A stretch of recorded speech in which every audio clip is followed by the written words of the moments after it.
Mukibi owa Batifala akimanyi tukuluba nabyo naye Nsereka Abdulu bayimirirawo ne bakuuma ebyaffe Gashimoni n'ebirala.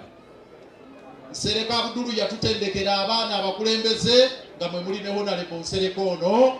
era yeyanzirira mu bigere. Nze nali member wa Parliament wa Kampala Central bwe navaawo oyo nga sinaagikwata era nga teyeri antama eddoboozi alituusanga kitaawe weekole kubeera mukulembeze naawe mugumu. N'atuweereza n'abalala Fatuma Nsereko simanyi oba yasobodde okujja n'aweereza mu kanso mwempeereza. So tujja kumwebaza emirimu emirungi. Twabadde bamuteekerateekera nteekateeka emuhonalinga nga omukulembeze yaliko mu KCCA naye mbabikira bababikidde dda Nsereko yafa naye n'ekitongole weeteerewo ebigambo byo. Minisita wa Kampala ali wano Hajjati Minsa Kabanda oba yatuddewa ajja babuulira lwaki uli waali omanyi Bansereko babeerewo tuwalinga minisita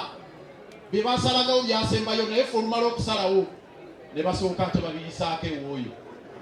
Ndowooza ye yasazizaamu enteekateeka zaffe ez'okuteekerateekera Haji Nsereko y'anaababuulira bw'anaaba n'omukisa. Ekisembayo obubaka bwange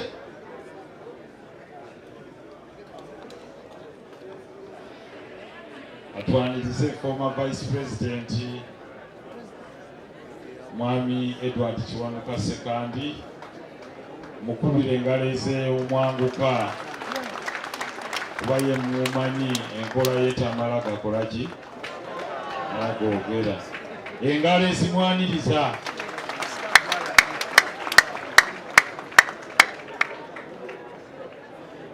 Banaye musikirize maliriza obubaka bwange mu ddakiika esembayo. Sebo Supreme Mufti twebaza Alhaji Nsereko Omukenzi olw'okulwanirira obusiraamu. Abadde muvumu abwagadde abukoleredde paka ku ssaawa y'enkola ki naye akaseera waagendedde ng'ekiriwo mu Buyisiraamu mwenna mukimanyi tetuyinza butakyogerako. Nze ndi mu kibuga Kampala ndi mukulembeze naye waagendedde nga sisobola na kulinnya ku masigidi nkulu kyannaku nnyo ng'erimu emigozoobano mingi mugimanyi eya Kampala muki naye njagala obagamba buno obubaka bwe mbaweereza mu abasiraamu abali wano. Nze ndi muzzukulu gwa Kakungulu ekibuli wali bwe bujjajjaffe. Buno obubaka njagala obubawa nga tuli muhagala eno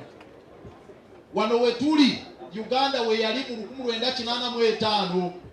nga waliyo Bayori Kaguta Museveni ne ttiimu yaabwe balwana okuzzaawo enfuga ennungi simanyi ekyabatuukako kati naye mbi bwe baali mu nsiko balwananga kuzzaawo enfuga nnungi naye baba bakyalwana emyaka 5 mu 85 Olutwa eyalina Obote n'awamba Olutwa n'awamba Obote bwe baali mu gavumenti ki yemu. Abantu abamu baava ku Museveni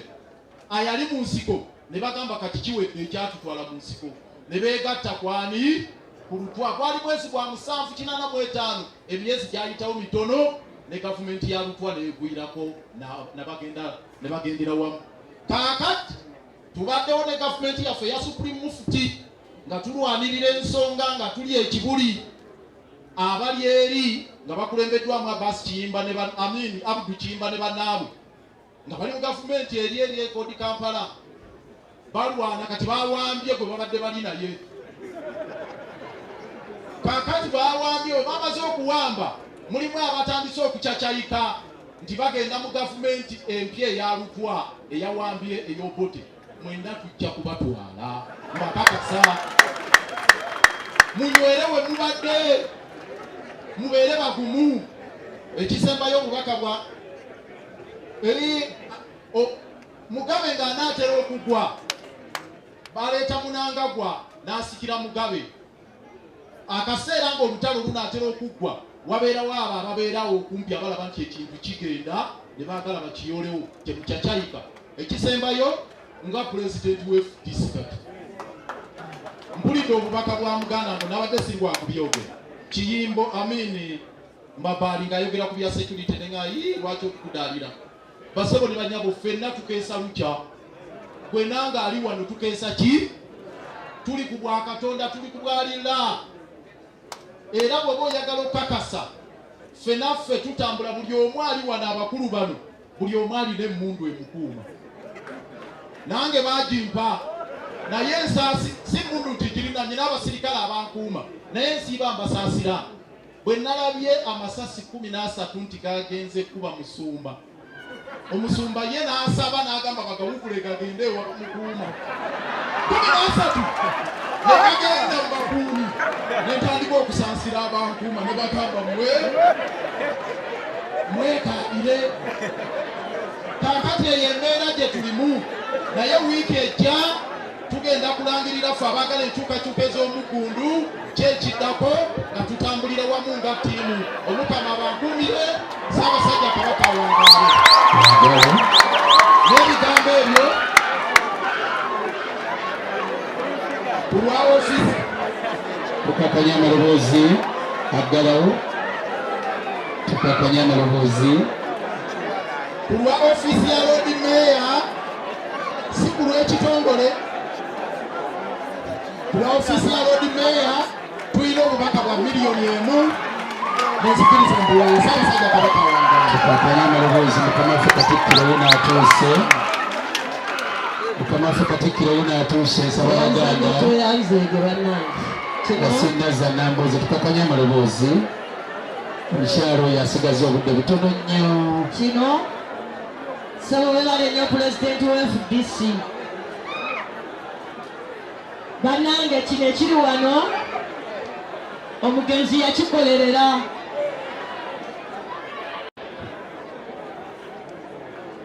ekiri wano taata wange yakikolerera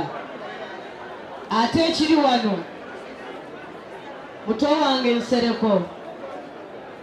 Muhammadi sijja gamba nti bano bazze ku lwange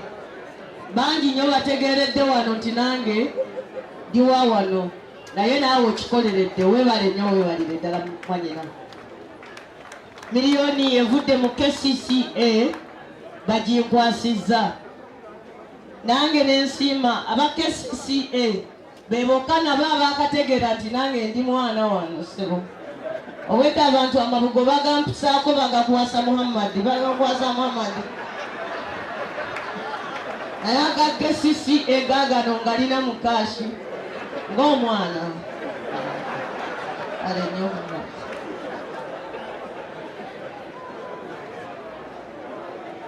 yes mulimu n'obubaka bwa Dr. Kano Kizza Besigye tweyanza nnyo tweyanzegesebo webale nnyo webale ddala olw'okuba ono ayogedde pulezidenti wa FDC nange ate pulezidenti wange mu kibiina waatuukidde naye owa Buganda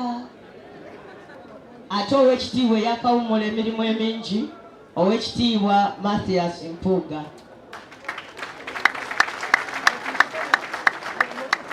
nga bwebadde enkola abantu basazeewo nti abantu nga ggwe